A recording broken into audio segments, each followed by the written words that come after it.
The information presented in this podcast is for educational purposes only and is not meant to be a substitute for clinical mental health treatment.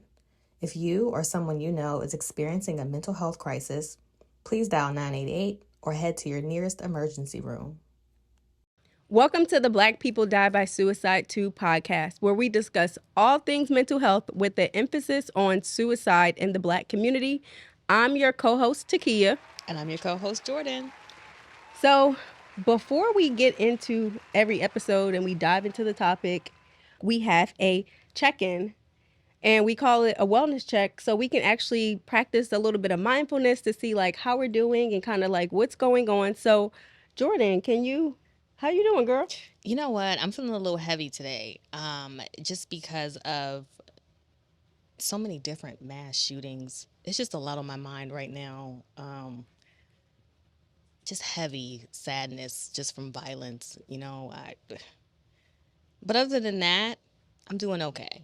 I'm hanging in there. You're hanging in there? Yeah. I don't know how I'm doing. I'm feeling a little, I don't even know. I don't have a word or a emotion, I guess, to describe how I'm feeling. I think, one, I'm excited about our guest because I discovered her on TikTok. All right. So, but I think for the most part, I feel like I'm doing well. I'm excited and making sure I do a better job at practicing self-care. So I'm going to introduce our guest. Yeah. So we are joined by Jillian Pelzer. Ooh, I said it right. You did. Oh, gosh, that was perfect. I'm gonna get this together. She is the CEO and founder of Graceland Therapeutics, LLC, which is a mental health wellness center based in Prince George's County, Maryland. She holds a master's degree in rehabilitation counseling from George Washington University, and she's dedicated her career to destigmatizing mental health. So let's welcome our guest. How are you doing? The check-in. You got it, girl. Let's check in. Okay. I was feeling great until Jordan reminded me of the shootings. Sorry. That is definitely bringing me down some. But in today particular, I'm feeling really good. I've had a good self-care weekend, kid-free, which is Ooh, unusual. we like those. We love those. So I've been feeling good today. Excited to be here. Thank you guys so much for inviting me. Absolutely. And I'm going to work on getting your last name right, but don't not like me anymore, okay? No, I feel no, like we had a never. nice Kidding. connection on social media. Yes. You're locked in. Okay, good. So I'm very excited about today just because it speaks to like the power of building community, the power of social media. I saw your video go viral on Depressions and Donuts with Will. Did I say it right? Or Donuts and Depression? Perfect. Oh, see, look, I'm gonna get it together. So, which we'll kind of like dive into like later in the interview. But I'm gonna give Jordan the opportunity to introduce the topic. Yeah, so today we're talking about suicide when it hits close to home. So Harvard Medical School, they actually posted a really interesting article, and it was talking about every year in the United States, more than 45,000 people die by suicide, and that for every person that passed away, there's about 6 what they call suicide survivors. And they're talking about people that are loved ones, significant others, friends, people that had a relationship with that person. They're kind of left behind to deal with the grief of the loss. And it was also interesting that it mentioned that for survivors, it's a complex and traumatic type of grief just based off of, the person dying by suicide. So Jillian's father actually passed from suicide. So we're going to talk with her about that today. And Jillian, if you could just tell us a little bit about yourself. Yes. So, yes. Is it okay if I hit that? Okay. He told me that was going to happen. I was like, I'm not even going to touch it. Yes, my father did passed by suicide. But aside from that, I have been building my career around that pretty much. So I decided to become a therapist because of that tragedy and experiencing that and really feeling a magnitude of pain and suffering from that. I really resonate with what you said about the survivors of suicide. That was definitely me, my brother, my sister, our whole family. And I don't ever really want anyone else to have to experience not only what my dad experienced, but what we experienced as the survivors as well. So I pretty much made it my mission to do what I can to try to prevent it. I know I'm just one person, but I feel like one person can make an impact. Yeah, absolutely. Yeah. So, did your family ever talk about, I guess, mental health growing up? Actually, no. Surprisingly, maybe to some people listening, my family was like the poster family for like Black excellence, happiness, good times. My father was a business owner, a very successful one at that. And we actually lost him during the recession. And during the recession, his business was starting to go under as well. So if I had to guess, I would say that probably made him feel a lot of pressure, a lot of depression. But it wasn't until after his passing that my mom actually revealed to us that he had depression for years, and that 10 years prior, he had a very serious depressive episode that could have resulted in suicide, but didn't. He was able to overcome. But I had no idea. Growing up, my dad was lit, happy, always the biggest smile in the room.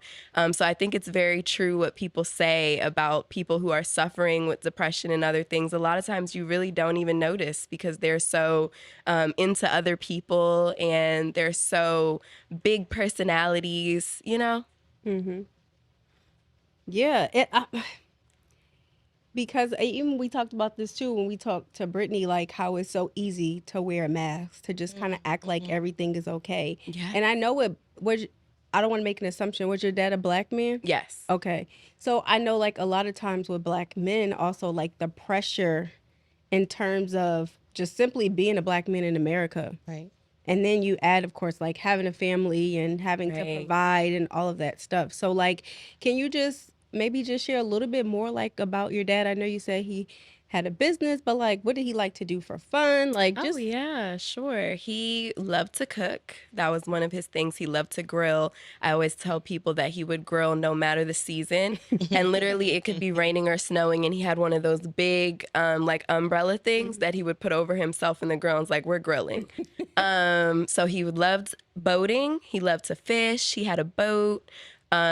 He just really loved life. That's the kind of the crazy thing about it. And that really spoke to the severity of depression to me. Because when you see him, you see somebody who, just like I said, always smiling, always making other people happy, playing loud music, smoking his cigar, just enjoying life. But then obviously he was suffering with his own inner demons and battles himself, you know? Mm-hmm, absolutely. And it kind of speaks to like when we talk about Twitch, because you know how people was talking about like how he posted those videos like a few days before his passing, like dancing with his family and looking so happy. And it's like you just never know, you know, what's going on internally. I'm so glad you brought Twitch up because I actually had like several small breakdowns surrounding his suicide because he really reminded me, not in looks, but just in essence, reminded me of like when we lost our dad, just completely unexpected, the happiest seeming person in the room, you know what I mean? And I actually reached out to my mom just to break down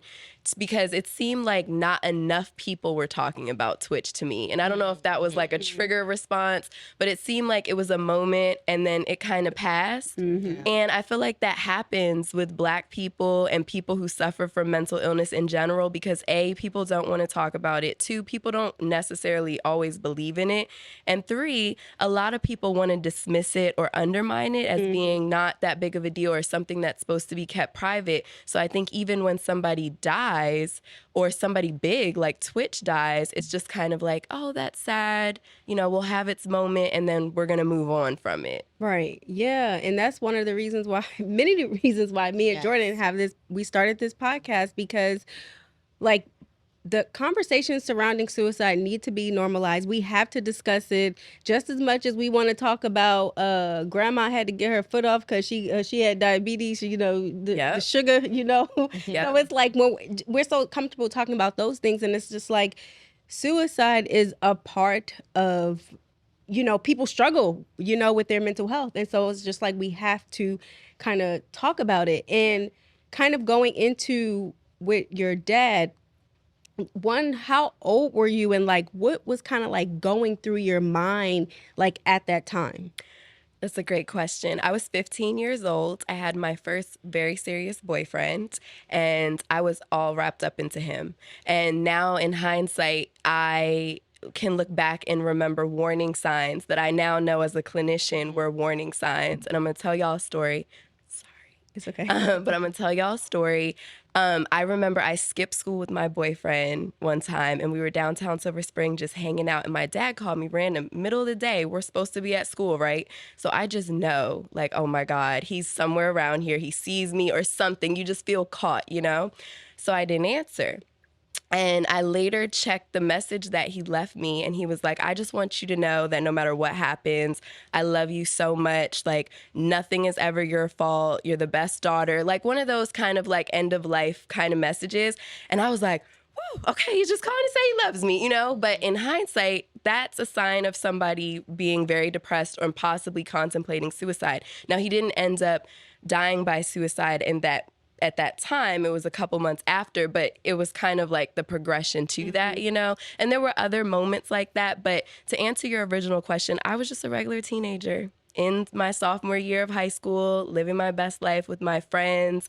I had a good life. My parents both worked. We didn't have like financial stress. My parents were divorced, so I did have 2 homes, but even my parents' best relationship, my father remarried, my mom and my stepmom, great relationship. So my upbringing was great. I mean, again, I would have never thought that this would happen to my family, but that's why I took it so seriously, because I was like, if this could happen to us and we got money and we travel and we have fun and we have a good life and I have clothes and shoes and fun, this is happening to a lot of people. Absolutely. And I'm so glad you said that, because it shows the spectrum in terms of like, you can have people who are like struggling in terms of like, living off of government assistance, not living paycheck to paycheck, trying to figure out how they're going to pay their bills. And then there are instances where their financial stress contributes. Because of course, suicide is very complex. I don't think it's just one reason why people contemplate it. Definitely. So, but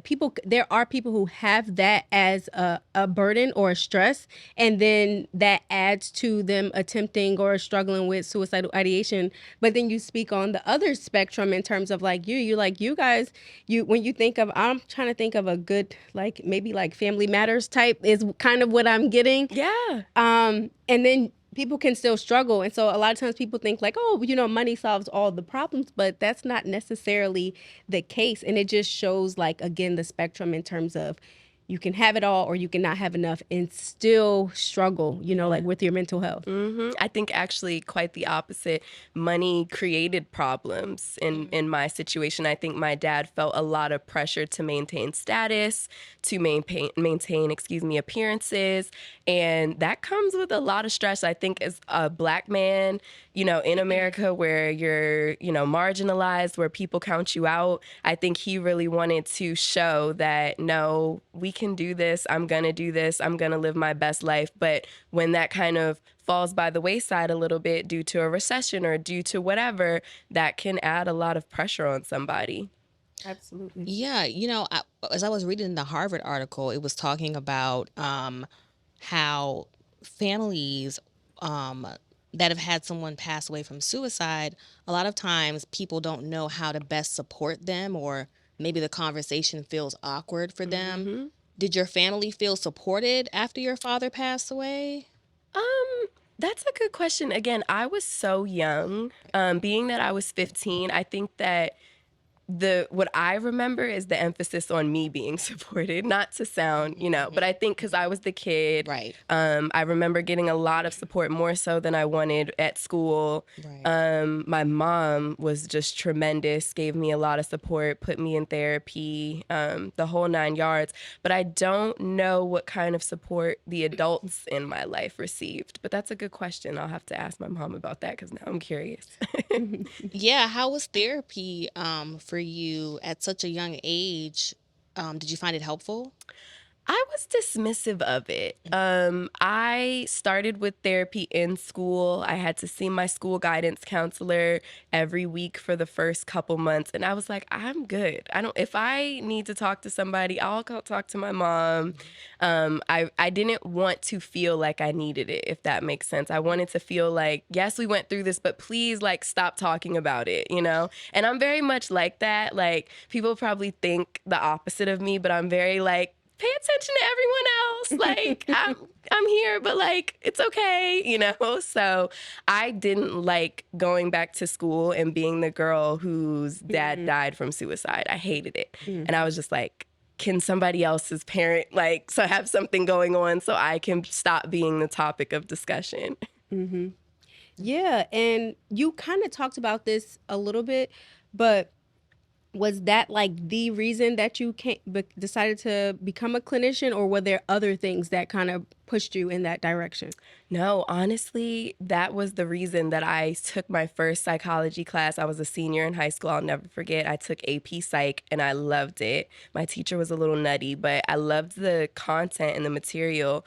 And then when I went to college, I started as an undeclared major because I didn't really know what I wanted to do. But then when it came time to make the decision, I was like, well, I had this big tragedy happen. I took psych, and that was the class that I really liked the most other than like art.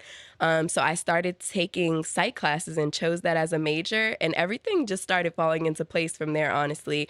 I was just telling Leon that like outside of that happening to my dad, I just loved what I was learning, and I found myself really getting into the material and kind of making sense of my own situation. And I think that by like studying psychology and understanding the way the brain works and looking at mental illness differently, I was healing myself, to be honest with you, like helping other people, having people say that like what I'm saying to them is impactful to them. It was almost like I felt like I was helping my dad a little bit in each person, and that did wonders for me and still does, to be honest. Oh my gosh, wow. Yeah, it's so interesting that you mentioned that, because I think a large part of why I got so interested in, helping people with mental illness, I was a peer support specialist, was because I suspect that my father had like a very quiet depression. Okay.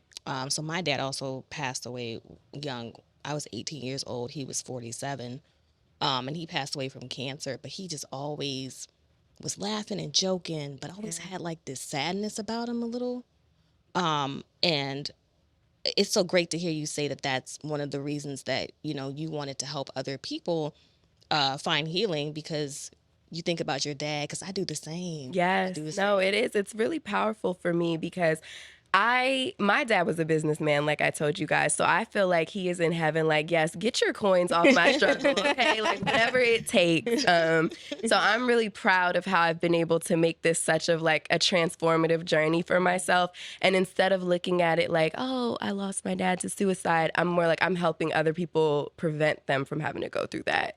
Absolutely. It's so interesting. Like, our stories are parallel in the sense of, like, I initially was not in the mental health field. So, like, before I got into mental health, I was working and doing work with BET and TV1, and I was doing like all of the cool, like, Black Girls Rock, the Soul Train Awards. I was in.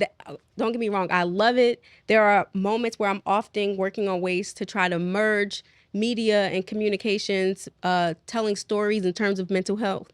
Hence, the podcast is a great way to kind of merge. Yes. So that's what I ultimately went. Both of my degrees are in communications and media. So it's not going to waste at all. You're looking right. Right, exactly. And so when I had my suicide attempt, I ended up pursuing my peer certification. And then from there, I wind up taking, Lord knows, however many trainings we needed to take, because we had to get CEUs for peer support specialists, and then we had to go through supervision, and then we had 500 hours. all these hours and all this process. I'm like, they treating us like clinicians. Yeah. And then, of course, I have to take the state test. So when I went through all of that, I started learning a lot. And then, like, you know, I started teaching mental health first aid, and just really infusing myself. And then also like working. I worked with Shepherd Pratt. Nice. It's very interesting because I was also a patient at Shepherd Pratt. Life comes at you fast. Right. It just goes full circle. So that's kind of like was my transition into the space in terms of mental health. And that's why, of course, like I decided to like start the podcast and write a book and all that, to kind of like it. It's like when I'm working with people, it reminds me of like, wow, of like how far I've come. Cause like, even when you say when you're working with clients, you like, it's like, wow, you was healing yourself, but you're also like helping other people. And it's like, it's a way for you to like to honor and like, remember your dad. And it just kind of makes me think about like how you could have this way that you think your life is going to go, but then like life happens and it just kind of makes you take a bit of a detour, but then also like turning your tragedy into like a triumph. Like that's essentially what I like get from your story, because there are so many people who have that same situation and like they never get to like where you are. And that's not to say that you may not have your moments of struggle, but I mean in a sense of like owning it and like being like, okay, this happened to me. I continue to work on myself. I do my best in terms of taking care of my mental health. But think about other people who just like never dealt with it. And just kind of speaking to that, I guess the question that I was going to ask is just like, what do you feel like has gotten you to a point where were you always so open about it, or like what kind of got you to the space now where you can just be, where you can share? I'm sorry, I've been wanting to clear my throat. No, it's okay. It's okay. Sorry. That's a great question too. Actually, no. Me even being able to sit here and talk to you guys about this and knowing like other people are going to hear it is huge for me, because there was a time where I used to tell people that my dad died of a heart attack. I couldn't even muster up the words to explain, and not so much because I thought it was this big negative thing, but I just knew other people wouldn't understand. Like I said, I was 15 years old. Nobody's parent had even died before, let alone by suicide. So it was just daunting for me to talk about. And then it was really sad too, because like I said, I had a great dad, very present, even through my parents' divorce, was around all the time. So just to think that his death was a choice took a long time for me to understand, took a long time for me to talk about. When I started to talk about it, I would say was in college. I had the best college roommate experience that anybody could ever hope for. I'm still friends with most of them to this day. And I gathered them all together to do a suicide prevention walk with the American Foundation for Suicide Prevention. And they were all so supportive, and they all got up early with me and got their running shoes on, and we walked all around New York. And I was like, wow, they're not judging me. They're down to do this with me. They seem to understand that this is a thing. And from there, I just started talking about it. And again, talking about it has been really healing and transformative for me as well. And I think just being in this wellness and mental health space in general and talking about mental illness, so many people tell me, oh, I've been through that too, or I've experienced that too, or I felt that way too. And it's like, wow, okay, he wasn't alone. I was afraid that like we were the weird ones, you know? So in discovering that, it's made me confident to open up about it, actually. Yes. Yeah, so I guess has your experience in being able to finally open up about your own personal journey, was that part of what led you to want to do the group with Donuts and Depression? Me personally, I love group therapy. It's been a long time since I've been in it, but I absolutely love it. So please tell us about that. Yes. So actually, no. Obviously, my dad's always a part of everything that I want to do mental health related, but the groups came to mind. One, because I too have always loved group therapy. Yeah. I've always loved leading groups. People are drawn to me a lot of the times, and I'm like, I can't do everybody at one time, and like it's a lot of DMs, a lot of calls, a lot of requests for individual, and I'm like, yeah, but all 5 of y'all are dealing with the same thing, so like, can we just come together and talk about it so that maybe you guys can connect and you don't even need me, you know? Like, I feel like building community is really what it's all about, and my wellness center has been able to create that space for people. Everybody leaves like exchanging Instagrams and talking after the group is over. And I feel like people who would have otherwise dealt with things alone realize that they don't have to now due to the space that I've created. Yes, I love that. I too love groups. Jordan knows that. I remember some funny story. Well, not kind of funny. So earlier this year, in January, I had to go to partial hospitalization program at Shepherd Prep because I was struggling with suicidal ideation. And I had listed Jordan as one of the contacts, right? And so Jordan said the social worker called her. She's like, yeah, T-Kea's doing great in group therapy. She's just talking. And Jordan said, I said, I know. I know she is. it's like she knows. And they used to, the other patients would make fun and say like, y'all should just put T-Kea on the payroll because she could lead these groups without y'all. But I would, so good, but I would tell them like, no, I'm here because I actually do need support. I'm not coming here I'm not going to waste 6 hours for 3 weeks every single day if I, don't need to be here. But I do love group because it just gives you the opportunity to like connect with other people. It helps you feel like less alone. And I'm just also a people person in general in terms of like connecting. And it just speaks to the power, like you said, of community. And then also making you like, okay, well, if I'm going through this and this person was able to get through it, like maybe I can too. Because I remember when I was actually leading a support group, this was funny enough at Shepherd Prep. I was not a patient at this time. But there was one of the peers, she had came in there, she had just was released from a suicide attempt. Her dad had passed away and she was struggling with depression. And I remember she came into the group and I had shared my story with her in terms of like how I grew up in the Christian faith, how I was a suicide attempt survivor, live with bipolar disorder, and just was kind of sharing that. And she had asked me, she said, oh my God, she's like, I feel seen. She's like, I grew up in the church and I felt like I didn't have anyone to talk to. And, I attempted suicide as well, too. And it's like, it does, like, groups are like so powerful. Yeah. And I feel like a lot of times people shy away from it. They're just like, no, I just want to be by yourself, which is fine. Individual therapy, don't get me wrong, is great. Yes. I've been with Dr. T for 8 years and, I love my therapist. But no, I'm so glad. Like, because when I saw your video on TikTok, I was like, oh my gosh, this is so needed. Like, I can't tell you guys how many people who successfully make it to the group say, I'm so glad that I came. I was not going to come. Like this morning I said I was going to not come, but I'm glad I came. And it's so true. People feel uncomfortable sharing things. And the other thing you hear, somebody would say something and then somebody would say, oh, I'm so glad you said that. Right. Because, you know what I mean? But they were feeling it, but they didn't say it. But once you see that, okay, I'm not alone in this, you feel so much more comfortable. So take that and put that on a larger scale, right? Where we can just talk about mental health and it not be this big secretive thing.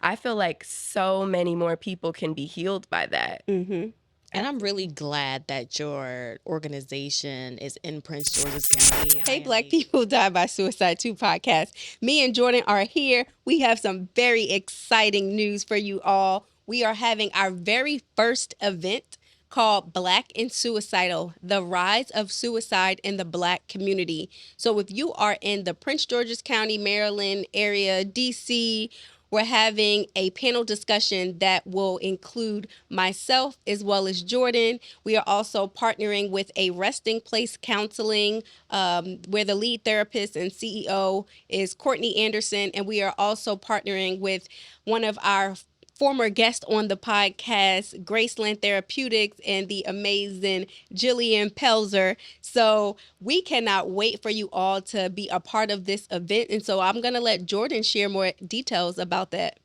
Yes, come and see us on July 30th from 2 to 4 p.m. at the Hyattsville Branch Library. And that's at 6530 Adelphi Road, Hyattsville, Maryland, 20782. We hope to catch you guys there. Yes, and you can get your tickets At on Eventbrite. Yes, on Eventbrite, you can get your tickets. And if you are not able to come, please feel free to leave us a donation. All of the ticket sales, as well as any donations that we receive, it will go toward preventing suicide within the Black community. So you all have been great with supporting the podcast and engaging with us on social media. So if you are wanting to get a little bit more involved, please feel free to either make a donation or get a ticket. And we look forward to seeing you all at the event. I am a lifelong Prince George's County resident. We are largely African American populated, and we really need these resources in the community. This would just give us another opportunity to, I guess, open up the dialogue about mental health and loss, grief, suicide. So I'm very, very glad. Like this, the group sounds amazing. Thank you. Yeah, and Donuts and Depression isn't the only one. I have all different topics. I just did Moms Supporting Moms yesterday, and that was amazing. We've done Tea for Trauma, which was like a tea party style group. I add like a little creative spin on it, so it's not just like coming in and talking. It's very interactive. You leave with giveaways, and I want people to feel like it's an experience, not that they're just coming to share all of their deepest, darkest pains. Right. Yeah. Because I saw the taco one. It was let's talk about it. Yeah, let's talk about it.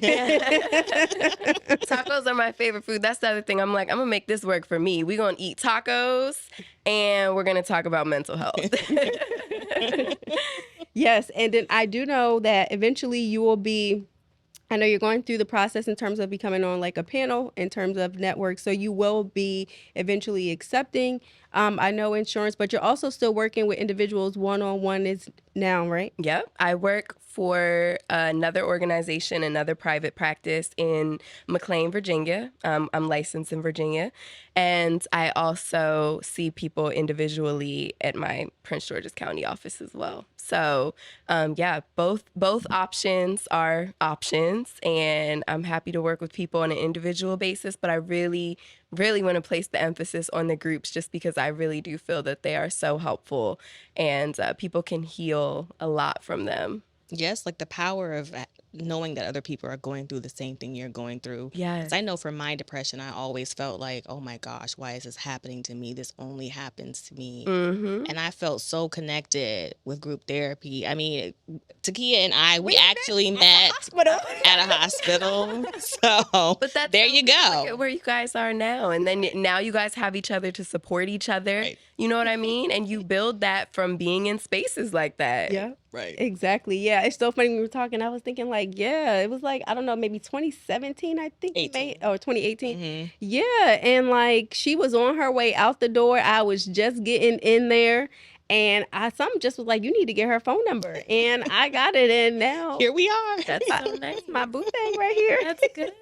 Yes. And only you two can relate to that unique experience at that time. You know what I mean? Nobody else will really understand what you guys went through in that season of your lives. So now y'all have that connection and that deeper bond. That's beautiful. Yes. Yes. It's like my sister. Right. She talks just like a therapist. It's a very soothing, pleasant. Oh, thank you. So, I want to get your thoughts on because we as a clinician, we're big on person-centered language. We're really big on in terms of just being very mindful of language because we know the power that words have. Yes. So, me and Jordan are we in terms of we say die by suicide instead of committed. Yes, I saw your post. So, but there was someone who commented and they were like, this person had lost a parent as well, a dad. Okay. And they said that they sent the video to their siblings and they had a different perspective and was saying like, they also have a sibling who struggles with suicidal ideation and kind of is like often going into like treatment facilities and often struggling. And so their thought process was, well, you're even, because I was like, well, I have occasional moments where I may struggle with ideation. And they were like, but yeah, you just, you take care of your mental health and you're like, you're like not selfish. And so I kind of felt like that my parent was committed to it. And so, but of course, I'm always going to validate that person's experience and I'm not going to tell them that they're wrong because that's their experience. Sure. But just, I mean, I felt like I wanted to get your perspective on it. One, you're a clinician, but two, you also have the lived experience. So can you kind of talk about what your thoughts are surrounding it and just kind of provide some education surrounding why language is so important? Yes, no, absolutely. I really did like your post, and I'm still in my mind trying to figure out if I agree or if I disagree. But I think that language, especially around mental health, is so important because it really does add or take away from the stigma of it all. And I think that we create stigma by using language that's inappropriate when it comes to mental illness. Now, when it comes to the word committed suicide or died by suicide, definitely think died by suicide is a more appropriate way to refer to it. I don't get offended if someone says committed suicide. I've said it myself as well. And I do understand your perspective. And I guess I'm just trying to figure out what the meaning I attach to the word committed, right? I think that's where it all comes from when we're thinking about language and the way that we use it. Is what is your definition? And I think when I hear the word commit, I hear follow through. So I think that's why it doesn't offend me because I think it just means somebody followed through with the act of suicide. But I could see how that word could also be negative when it's attached to suicide, right? Or because of what you said about like committed a crime. But I think of that as like follow through with the crime, you know what I mean? So that's more so why it's negative because of what it is, not necessarily because of the word committed. Does that make sense? Yes. Okay. Yeah. And I think too, because even like people will say like committed like a sin, so it often is kind of makes a person like wrongdoing. And I always say like I feel like for me, and honestly I used to use the word commit too until like through all these wonderful trainings and we're talking about changing language. And then when I sat back and I thought about it, I was like, yeah, because I felt like it gave me a sense of power because I took the blame off of me and I put it on my diagnosis, if that makes sense. Yeah. Like because if I'm in my if I'm healthy mentally, then yeah, that's not a thought that's going through my head. But for instance, if there may be something happening in life or something with my meds are off, and we know with bipolar disorder, it's a little roller coaster that can be a lot. And so for me, I was like, oh, okay, no, it's not me. Because I was just telling myself, like, I wouldn't say that, God forbid, if I had, like with my asthma, I do live with asthma. So it's just like, if something was to happen with that and I was not to make it, what I'd say that, oh, well, I was, committed to it. And so I think for me, that's probably why it hits a soft spot is because I used to blame myself so much. Like, we ain't gonna cry over here. Well, we do welcome tears. Please, I'm glad because we might all be crying. It gave me a sense of my power back to say, like, it's not your fault, And, from a therapy perspective, again, I think that's because you're attaching meaning to the word commitment, right? You're relating it to all these other things and circling it back to fault is what I'm hearing. And, that's probably why it's causing you to have that strong reaction to the word. I try to check in with all my strong reactions, right, and see where they're coming from. But I 100% agree with you. I tell people all the time, an individual, not to say that I am depressed. I have depression. Yes. It's different because when you have something, you can let it go. You don't have to keep it forever. Right. When you say I am, you're now embodying that as part of your being. Yes. Right? So I dismiss that completely. And I talk about it in every depression group as well. And I think that it gives the person more power, right? You have power over depression. And I also always encourage people to think of depression as like this big, scary, mean monster. I always put the slide up of like this goblin looking figure as depression, right? So that it's something outside of yourself that's like coming in your home, coming in your environment to attack. You know, be real dramatic with it, right? If that thing was coming into your home, most of us wouldn't just like lay down like, take me away. You know, you would do something to try to fight back, whether it's try to shoot them, call 911, whatever. And your depression emotionally can be handled the same way, right? There's tools you can use and things that you can do to at least try not to surrender to it. Yes. I'm so glad you said that, because me and Jordan talk about that too. I always say, I live with bipolar disorder. I am not, don't you dare call me bipolar, you know? Like it's something that I, that I live with. And me and Jordan are very, we're big on that. I think part of it is, of course, being in the field, but then also just with the lived experience. And we just want people to know, like, you're not your diagnosis. Even with like, they'd be like, oh, they're schizophrenic. No, that's a person with they live with schizophrenia. Yes. And so that's something that we're big on. So I'm really glad that it's just not me. We have a clinician here backing us up, because we say, yes, we're mental health professionals, but we're not clinical. Right. But we got the clinical. She's backing us up. I'm backing you up. For sure. We appreciate that. So I would just you to kind of just really give some words of encouragement to children who have lost a parent to suicide. What words of encouragement would you give them? Look, every time I'm going to say that's a good question. I would really just encourage them to draw upon their supports as well and not to feel alone in their situation. I would encourage them, I hate to say, but to be strong, because it doesn't have to be something that ruins your life. It doesn't have to be something that it ends your life, right? Your parents' life did end, unfortunately. But I try to remind myself that that's going to happen regardless, right? Like whether it's by suicide, whether it's 10 years from now in a car accident, whether it's when they're 80 and peacefully in their sleep, we're all going to have to confront the loss of our parents, the loss of a loved one. So how do you want to confront that? Do you want the rest of your life to be in sorrow, to be sad? No. And for a kid, I don't think that your parent would ever want that for you, So try to really focus on who you are. Who are you now without that person in your life in the capacity that they once were? And try to make the most of that. If you're a child, you still have so much before you that you can do, things you can learn, fun to have. There's so much left outside of that relationship that is now different. Not gone, but different. Mm-hmm. Absolutely. Yeah, I needed to hear that. Yeah. I needed to hear that. Thank you, Jillian. Of course. Low-key therapy. Yes. I'm in between therapists right now, so I'm taking it all in.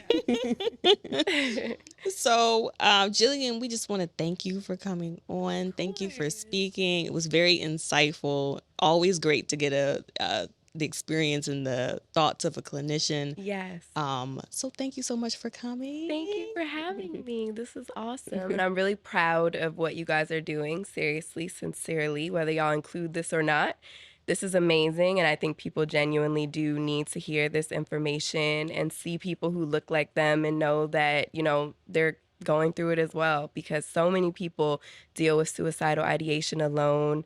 So many people normalize suicide in a way that's negative, right? And I think that people need to normalize that thoughts of suicide are a sign that you need help, right? Like we shouldn't just be walking around feeling like we want to die, feeling hopeless, feeling like we have nothing to offer this world. If you're feeling that way, it's definitely a sign that you need to reach out to supports, get a therapist, a psychiatrist, something so that you can start to heal from those thoughts. So I feel like platforms like this are definitely going to encourage that. And I appreciate you guys for having me. Yes, thank you. I'm so happy. I feel like the therapist was like stamp of approval. Definitely. Yes, I love it. So, for all of our episodes, we do a spotlight on an individual who has died by suicide, keeping them in remembrance, keeping them close to our hearts. And on this episode, we are going to highlight Ian Alexander Jr. He was a musician and a DJ. He is the son of Ian Alexander Sr., of course, and Regina King. And he passed away shortly after his 26th birthday. And that was January 21st of 2022 when he passed away. And we just want to say rest in peace to Ian. And, you know, you're always in our hearts, always in our thoughts. Yeah. So, we're also going to get into our resource segment. And for today, we're going to go back to NAMI, the National Alliance on Mental Illness. So, we talked about them on a prior episode, but more sort of from the perspective of someone who is living with a mental health disorder. They provide services, you know, for individuals, groups that you can attend if you are a person living with mental health disorder. But they also have family programs to support individuals who have lost someone by suicide, or maybe they have a family member that's dealing with mental health problems currently. And those programs are the Family to Family program and the Family Support Groups.